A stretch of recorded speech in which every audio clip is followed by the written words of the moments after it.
Race, it's a hot topic right now, and it's something our country is trying to better understand. One summer camp has been doing that for over a decade. Breaking barriers is what campers and counselors are taking away from Camp Macon. WCBI's Jory Talley is live in the studio with more on races coming together as one. Jory? Joey, Camp Macon is three things: fun, growing in fellowship, and creating new friendships. Camp Macon started 13 years ago with a vision to break race barriers between kids. Some southern white kids who don't get to be around black kids a lot, to begin to understand a different culture, but also to help the kids from Noxubee County who really don't get to be around white folks all that much get to know. I mean, we want to break down some barriers racially, break down some barriers culturally, and break down some barriers in some kids' lives. It's a place where stereotypes don't exist and color doesn't matter. We may like different music, but we still like music. We may like different sports, but we still like sports. We may like different food, but we still like food.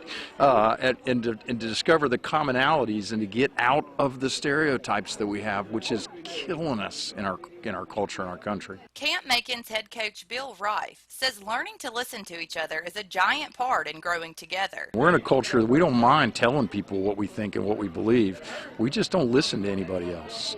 And part of what these kids are learning is to by Thursday and Friday to really trust each other and begin to listen when they talk. And I mean, you can't love somebody if you don't listen and hear their real perspectives. Emily Malone started as a camper in 2004. And 12 years later, she's sharing those positive and healing impacts she learned more than a decade ago. Generations of mindsets and generations of hurt between racial boundaries has been something that we have seen broken here.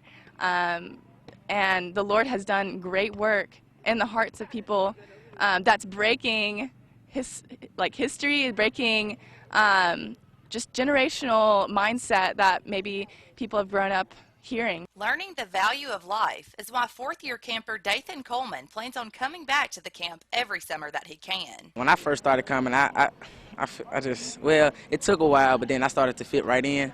Like, it was nothing different. They just welcomed me in, and I welcomed them into my heart. My Christians, yeah, we tight like dreads, ain't kidding.